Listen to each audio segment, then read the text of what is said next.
Hi,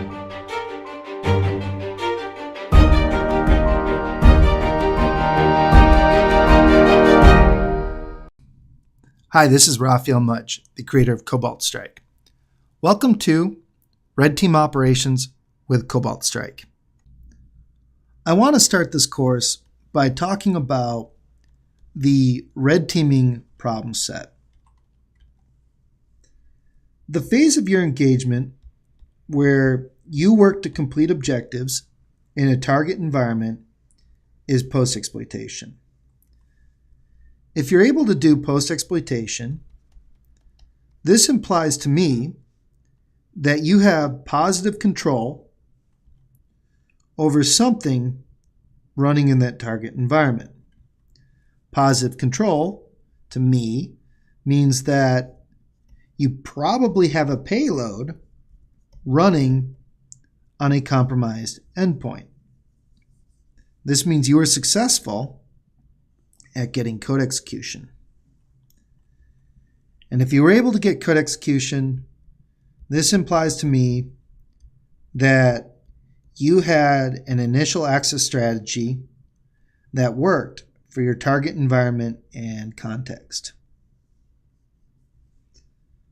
Broadly, these are the 4 goals I see in a typical targeted attack. I fully appreciate that as a red team operator, you can deliver incredible value by focusing on post-exploitation actions alone. In this course, we will talk about each of these problem sets. And I want to take a moment to go through what you're really up against. Let's say your initial access strategy is to send an email that contains an attachment that will run your payload. So put that in there. Getting that email and attachment to your end user is not a given. First, you have to contend with any kind of mail antivirus gateway or sandboxing technologies that might dynamically open your attachment and determine if it is or isn't something malicious. You also have to contend with very aggressive anti-spam, anti-phishing filters that are designed to separate normal routine business from potential phishing attempts. And the thing about this stuff is, in some organizations, it's hard to even get a legitimate email through, let alone a phish.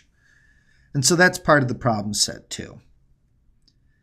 And then add in different kinds of standards that are certainly now more widely in use, such as SPF, DKIM, and DMARC. And things just become harder getting that content to your target in the first place. Let's say you're successful with that, and your target is motivated to open up the attachment and take the needed actions. Well, you have to worry about any kind of endpoint security products that are doing static and light dynamic analysis of your content to determine if it's something malicious. Let's say you get past that, and let's say your attachment is a Word document that drops an executable to disk and tries to run it. Well, maybe a local application whitelisting policy won't allow that. Let's say that's not a problem, and the user opens up your Word document attachment and allows your macro to run. And that macro spawns a child process like rundle32 and injects your payload into it. These two things, the spawning of a child process and the injection, are observable and in your target environment potentially observed events. And this one's a little complicated to speak to because this crosses a lot of products, but it is very common for different products to instrument and endpoint for different reasons. An antivirus product might see these actions and simply try to stop this action as it's occurring. Or you might have an EDR product that's doing the same thing. It's also possible that the event generates telemetry that is fed to a SOC and fed to a Splunk instance in a SOC that is mined through by smart, capable, and motivated analysts who are looking for signs of offense activity or compromise activity and reacting to it as necessary. These are the things that can get in the way of code execution. Let's say you get code execution. Positive control is not a given. You still need to egress the network. This means you need to contend with any kind of firewall configuration and any type of proxy. Maybe your agent is proxy aware and it's calling back to a domain that's not categorized within the vendor's proxy, and your communication just isn't allowed. Maybe you get through all of that. You still have to contend with network security monitoring. Maybe you have a user agent that's very odd for your environment, and that triggers an analyst to wonder what the source of that is. And maybe they find your child process of your Word document egressing out to the internet, and they investigate why that is. Or maybe you stood up your infrastructure a few weeks ago, and it was found and packaged into a threat intelligence feed that your customer subscribes to. And your engagement was over before it began. These are all the things that get in the way of that positive control problem set. So now you have an agent running in the target network, and yes, you have control over it. You're not done. Each action you take is a risk versus reward decision. And each action you take potentially generates an observable event that is possibly consumed by a local agent or generates telemetry that is, again, fed to that SOC and mined through, looking for definitive signs of compromise that trigger an investigation into what's happening on that endpoint. This course is organized around the problem set I diagrammed a moment ago. In parts 1 through 3, we will focus on the goal of positive control of an agent running in the target network. In part 1, I will discuss strategies to organize your infrastructure and your red team. In part 2, I will take you through the nitty-gritty details of configuring listeners and redirectors with the Cobalt Strike product. And in part 3, I will walk you through tradecraft considerations for command and control with the Cobalt Strike product. I will also show you how to change what Cobalt Strike traffic looks like on the wire. In part 4 and 5, we'll focus on initial access and code execution. In the weaponization lecture, I will take you through how to pair a payload with an artifact that will run it on target. In parts 6 through 9, we focus on post-exploitation and the processes and primitives in the product to help you meet your post-exploitation objectives. Here's the attack chain you will see throughout this course, very similar to what I diagrammed just a moment ago. And here's how that attack chain maps to those lectures. I want to take a moment to share some thoughts about evasion. Years ago, I would teach red team tactics, how to take different actions to meet objectives as a separate topic from evasion. My underlying assumption then was that knowing what to do was good enough, and evasion was a skill set that was applied on an as-needed basis. Today, in a mature environment, almost any action you can take is a risk versus reward decision.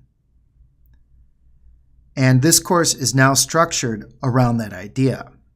Evasion is no longer a separate lecture. Instead, evasion topics are introduced with the core tactics we're discussing. So I want to say something right away that I would normally put at the beginning of an evasion lecture. Cobalt Strike is not a magic wand to defeat each defense and scenario you will encounter. That is not the product's goal. What Cobalt Strike does provide are options and flexibility. My goal in this course is to help you understand what those options are, how I anticipate that you will use those options, and to help you succeed with the Cobalt Strike product. In general, here is my advice to succeed at evasion. First, know your tools and their behaviors. Your tools, Cobalt Strike or not, will generate events. Some events are easily observable, some are not. This is an evolving area of detection engineering. But for each observable event, there are observable characteristics. Know what those are for your tool set. Know how you can change them if you need to do so.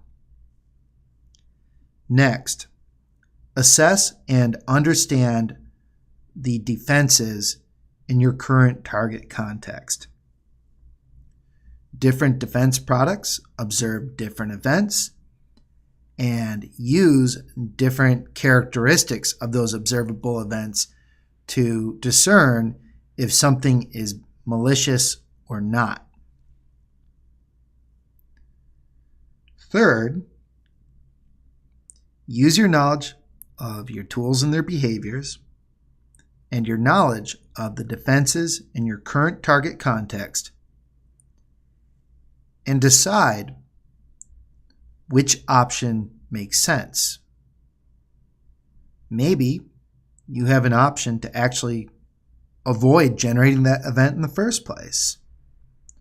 Or maybe you can change some characteristic of how you execute that action so that you're still seen, you're still observed, but your action is not flagged as malicious.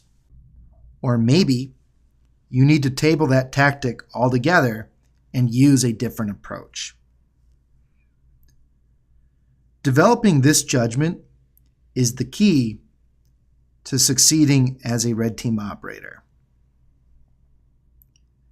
If you do this and do this well, you will be an incredible asset to any blue team that uses your feedback and your perspective as a thinking and adaptive adversary to make their process and overall security approach better.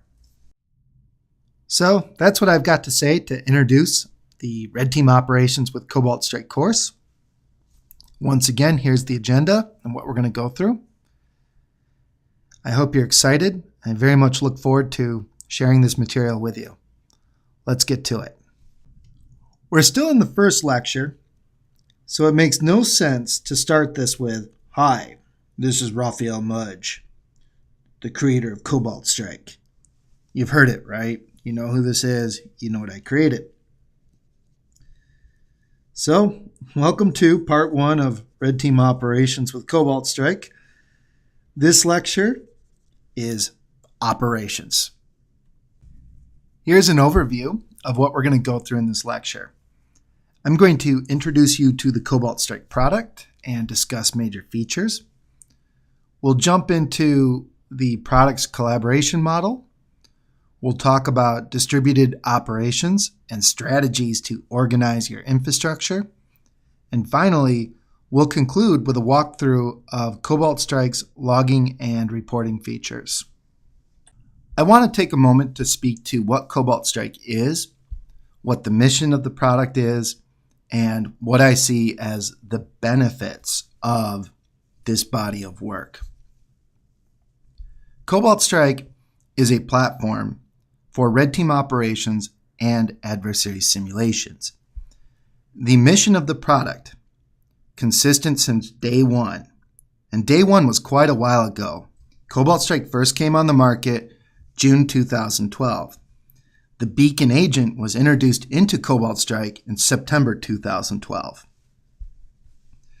The mission of Cobalt Strike is to close the gap between penetration testing tools and advanced threat malware.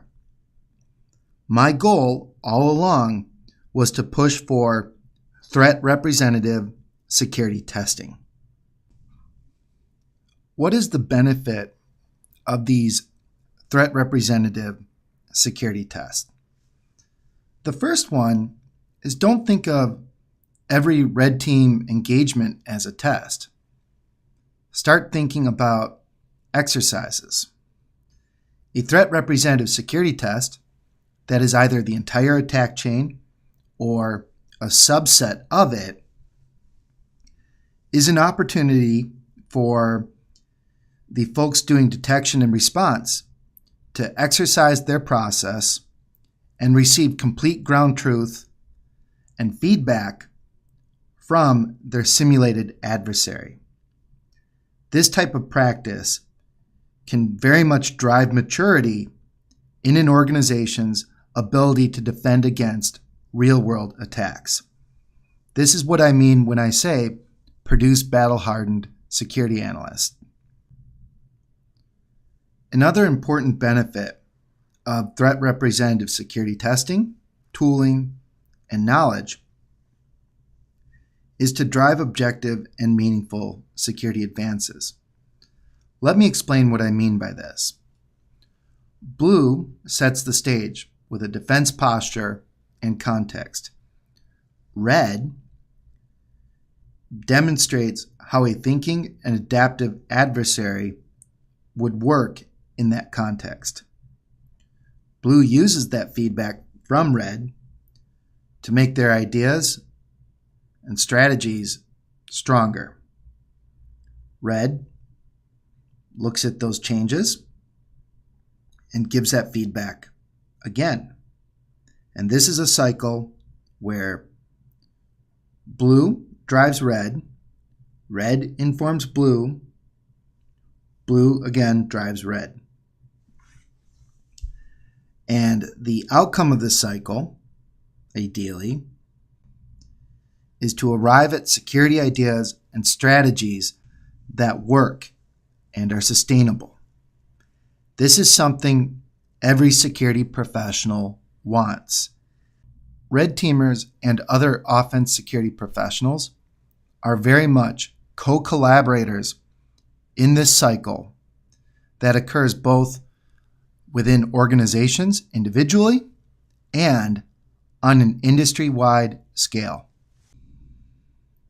Another benefit of threat representative security testing is to educate security professionals and decision makers on advanced threat tactics. Advanced threat tactics are not static. They are what advanced adversaries do to meet their objectives in today's networks with today's security posture for some value of today. And as professionals with a charter to execute relevant and credible security engagements and exercises, it is on us to continue to evolve our craft and understanding of how offense is done. And as we gain new insight and new understanding in this area, it is on us to share that information with other security professionals and decision makers. The value of this is that as offense evolves, as the adversary evolves, this industry will continue to have relevant knowledge to keep pace with these advanced threat tactics. These are the reasons the Cobalt Strike product exists, and these are the outcomes I hope I have contributed to by the development of this product, and that I hope to continue to contribute to by the continued development of this product. Let's walk through some of the features in the Cobalt Strike product. Beacon is a feature we will talk a lot about in this course. Beacon is Cobalt Strike's post-exploitation payload, and Beacon has two communication strategies. It can call home low and slow and request things to do. And by low and slow, I mean it might connect to Cobalt Strike and ask for taskings once a minute, once a day, once an hour, once a week. Whatever is sufficiently slow for your context you're working in. Beacon can also be used as an interactive agent to tunnel third-party capabilities into the target network by pivoting through the Cobalt Strike Beacon agent. We'll talk about that in part 9 of this course. Beacon can also egress a network over HTTP, HTTPS, or DNS, and it has options for peer-to-peer command and control over named pipes and TCP sockets. And it is also a very full-featured post-exploitation agent as well. Malleable C2 is a domain-specific language to give you control over the indicators in the Beacon payload. It can shape Beacon's network traffic. It can control aspects of Beacon's in-memory content, characteristics, and behavior. And it even gives you fine-grained control over Beacon's process injection behavior as well. Here's an example of a malleable C2 profile and a screenshot of HTTP traffic generated from this particular profile. Aggressor script is another important Cobalt Strike technology. Aggressor script is the scripting language built into Cobalt Strike version 3 and later. Aggressor script allows you to modify and extend the Cobalt Strike client. Specifically, you can add pop-up menus to various places in the tool. You can define new commands for the Beacon payload, and your scripts can respond to events in the tool. Scripts are also your opportunity to add new privilege escalation and lateral movement automation to Cobalt Strike. Your scripts can also change how the product generates executables and DLLs, or even uses and generates PowerShell scripts. Let's talk about Cobalt Strike's collaboration model. Cobalt Strike is very much a tool for red team collaboration. Cobalt Strike is split into a client and server component. The server component is called a team server. And the team server is where all offense action in the tool happens. It is the controller for the Beacon payload. It is the web server that hosts web drive-by attacks from the tool. And if you use Cobalt Strike to send spear phishing emails, the team server is the software component that does that. The team server is controlled by the Cobalt Strike GUI client, and multiple clients may connect to a single team server at one time. You may ask, how do I start the Cobalt Strike team server? The Cobalt Strike team server must run on a Linux system, and the Cobalt Strike Linux package includes a script called team server to start the team server. The first value you need is the default IP address or host that Cobalt Strike should propagate throughout its workflows for this team server. The second value is a shared password that your clients will use when they connect to the team server. The third value is the malleable C2 profile that you want to use. On this slide, I say it's optional. A malleable C2 profile is never optional. You always want to have a solid and thought out profile when you use the Cobalt Strike product. Do not use the default profile. To start the team server, just run the team server script from the Cobalt Strike folder. Don't forget the / and put in that IP address or host, that password, and the path to the profile. Here I am in Kali Linux, and I have Cobalt Strike installed in the root Cobalt Strike folder. Here is the contents of the Cobalt Strike Linux package, and included in that is the team server script. And here are the arguments I showed on the previous slide. One argument I didn't mention is the kill date. The kill date is a date that is embedded into your beacon payloads, and after that date is passed, the beacon payload will cease to start and it will exit when it next wakes up and that date is passed. And this is a great tool to help clean up beacon payloads after an engagement. I would not rely on it over a good process of tracking and cleaning up artifacts, but it is certainly a good fallback. Anyways, let's go ahead and stand up this team server. I'm going to run ifconfig and find out the address of my current team server system. And we'll just do a 10.0.0.204. Put in our password. And I will specify a profile. And I'm going to use one that was pulled down from my GitHub. So we're going to go to malleable C2 profiles, normal, and I'll just use webbug.profile. If I press enter, my Cobalt Strike team server is now up and running. Here's the dialog to connect to a team server. Just put in your information, the host, the port, your elite hacker nickname, and the team server password, and press connect. Let me show you what it looks like to connect to a Cobalt Strike team server. I'm going to open up a new tab, and here I am in the Cobalt Strike folder, and I am going to run the Cobalt Strike script. This starts the Cobalt Strike graphical client. And we're going to populate the user field, and we'll just say butane, my old IRC handle.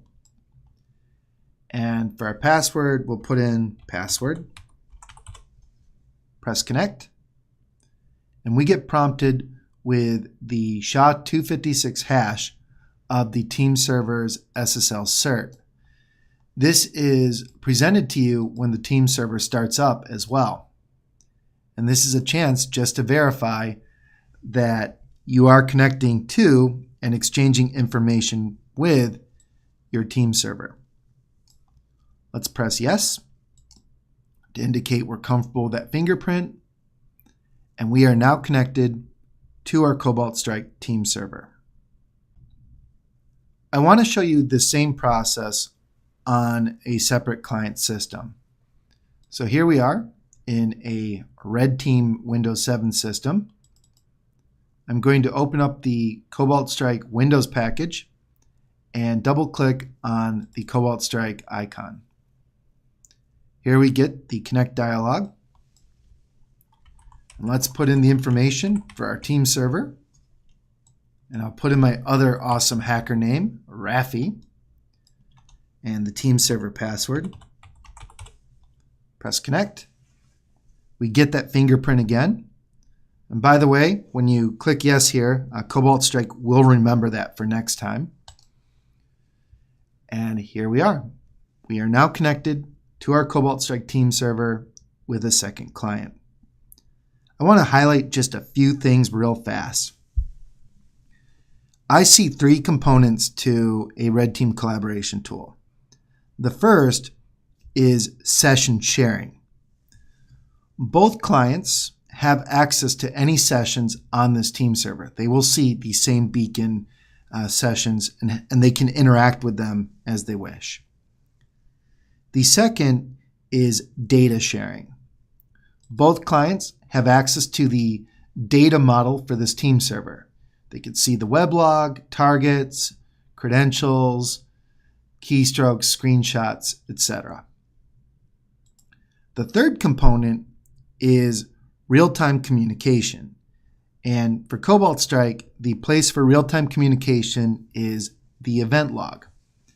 And the event log works a lot like internet relay chat, if you're familiar with that from back in the day. You can type messages for your fellow teammates.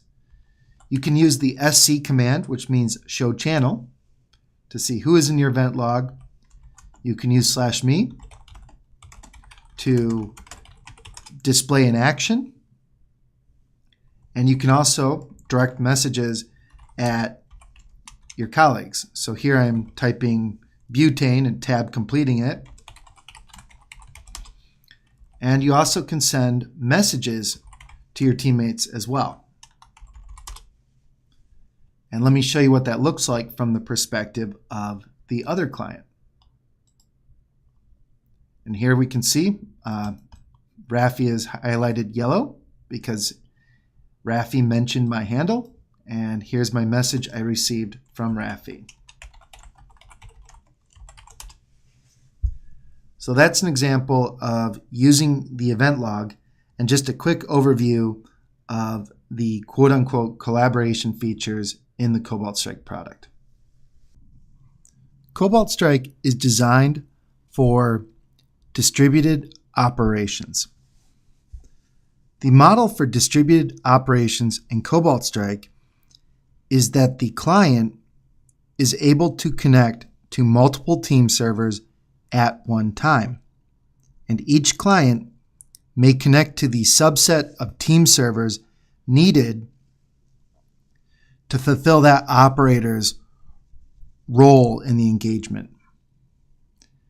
Each individual team server has a separate data model and logs and no knowledge of the other team servers. The client is always the point of coordinated actions between team servers. You may ask, why would I have distributed operations?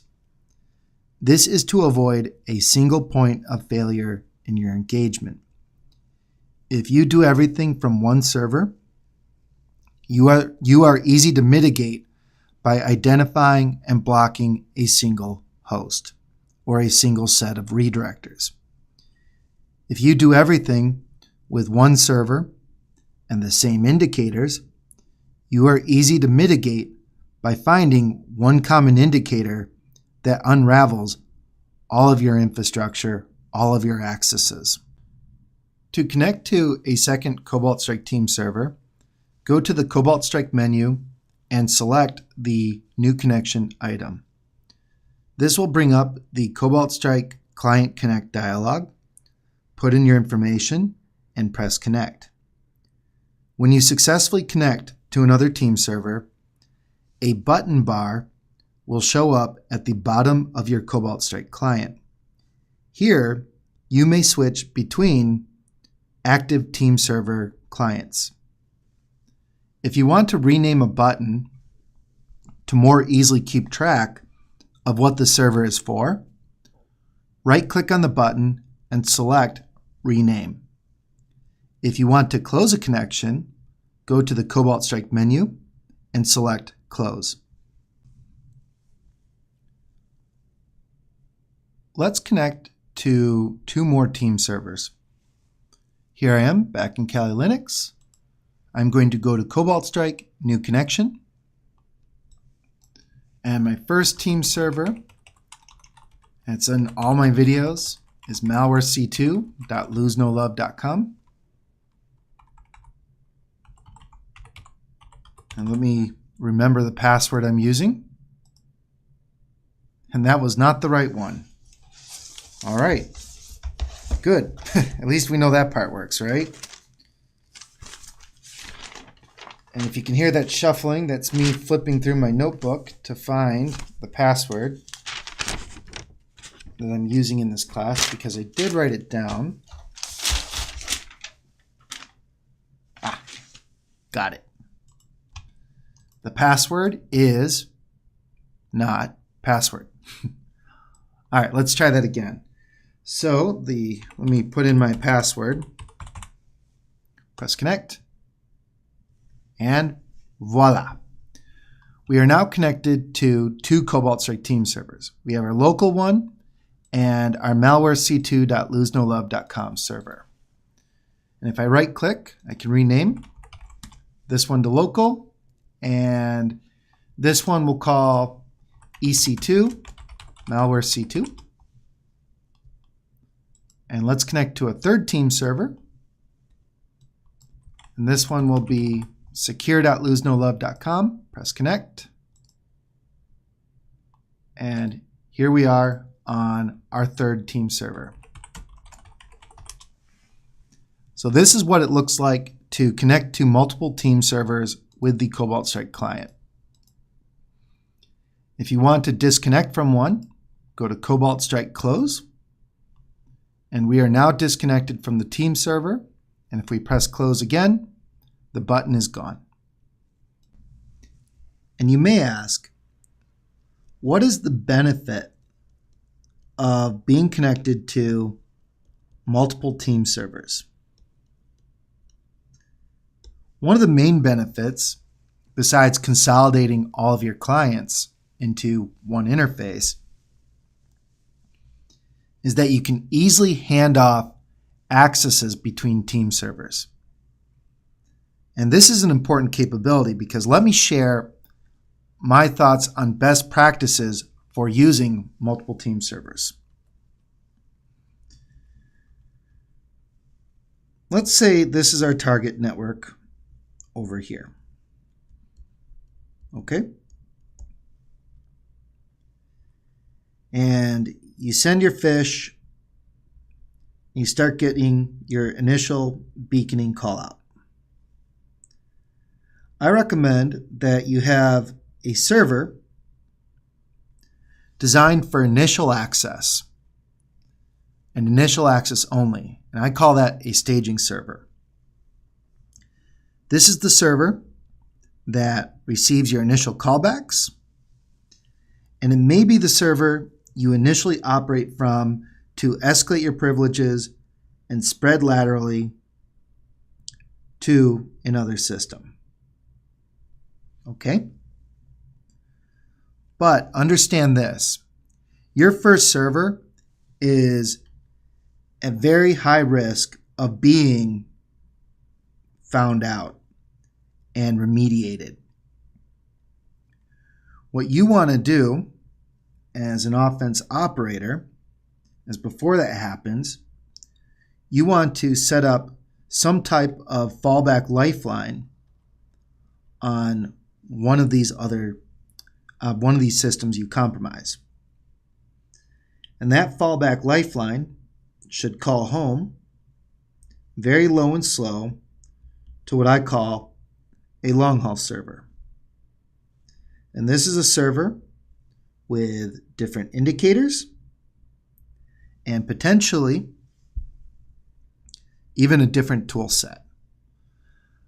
But the point is that a long haul server is not where you operate.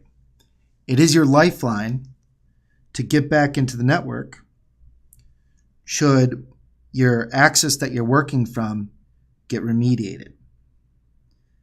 And again, I do recommend that you plan for the event that your staging server will get caught. And so you should have a third piece of infrastructure.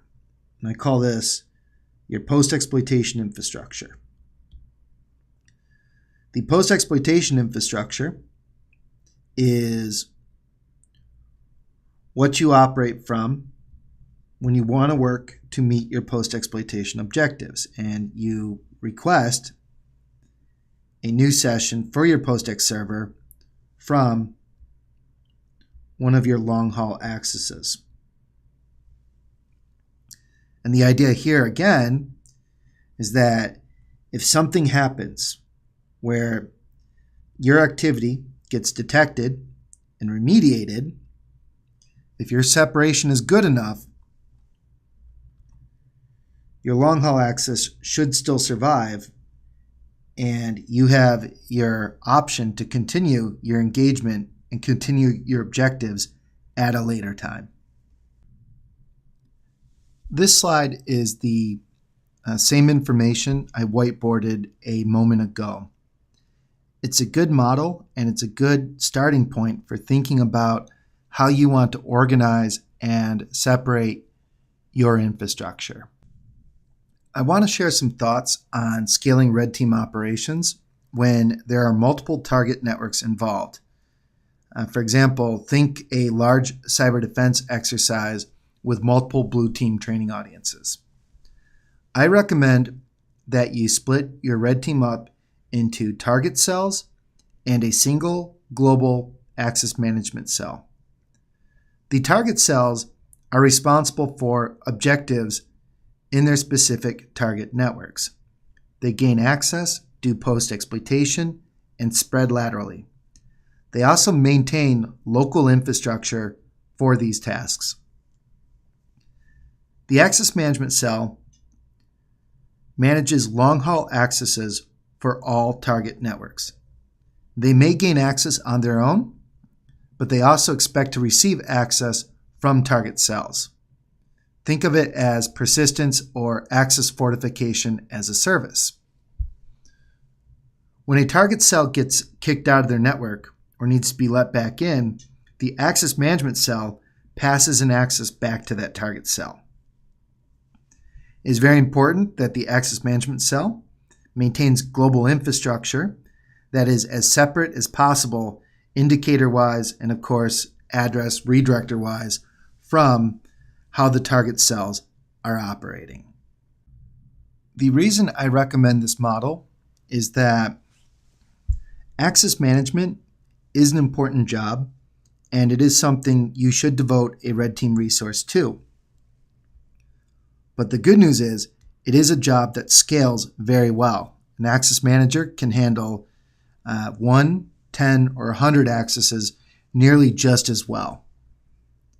And so having a separate resource devoted to this task will take a lot of load off your individual target cells, but still give them the safety of knowing if something happens, they have a potential way back in. And whether you have multiple cells or you're a single red team working a single target, I do recommend that you split your team up into different roles. I recommend that you have a team member or multiple team members devoted to access. These are folks who work to get in and expand a foothold. They are thinking very much about weaponization, initial access, and even lateral movement.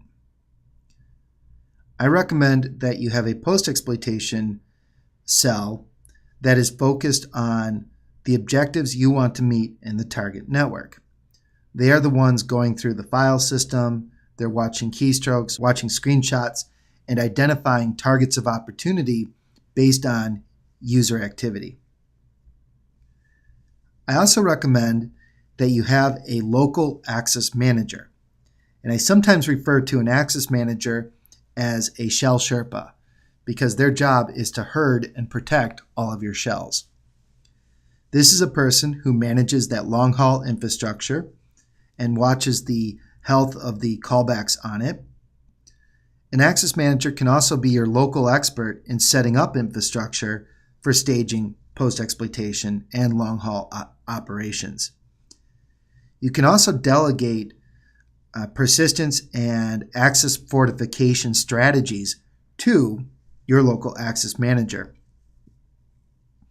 And if there is a global access management cell, the local access manager is a good person to liaison with that cell as well.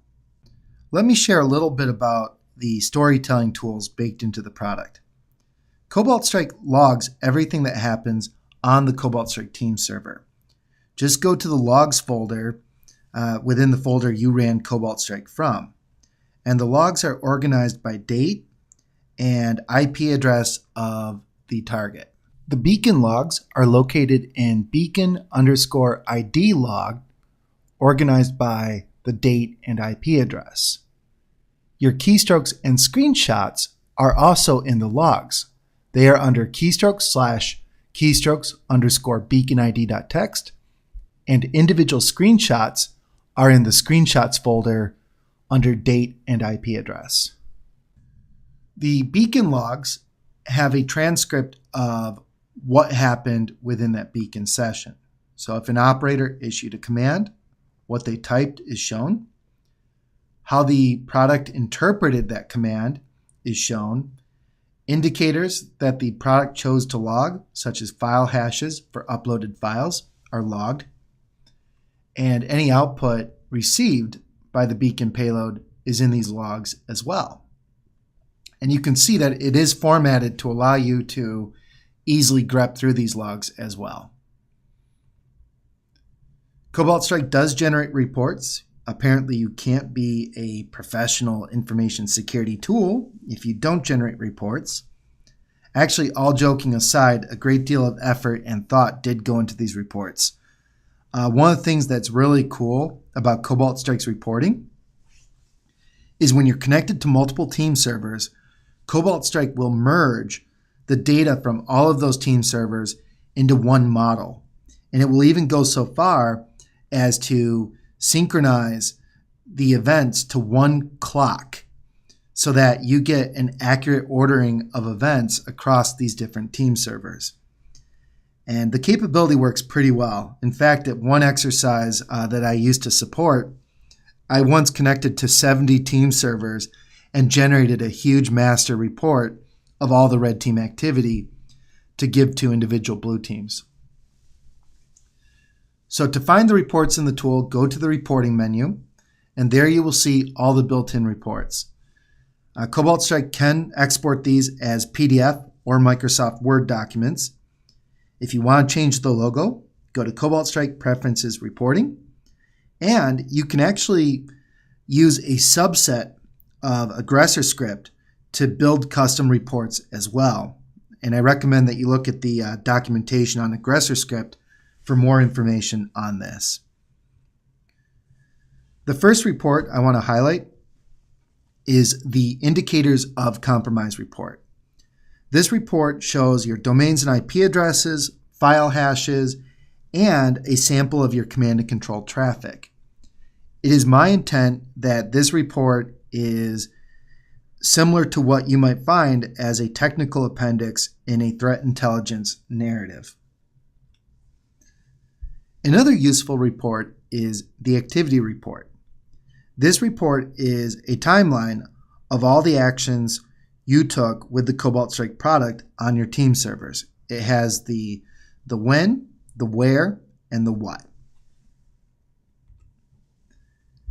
Another interesting report is the sessions report. And I very much see the sessions report as something to augment host by host operations notes that your operators might be keeping individually. The sessions report breaks up your Cobalt Strike activity by session and target. And there you can see an individual activity summary, the communication path, and other information about each session.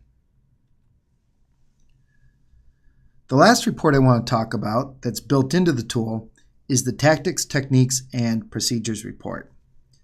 This report summarizes your Cobalt Strike activity in the context of the MITRE ATT&CK framework.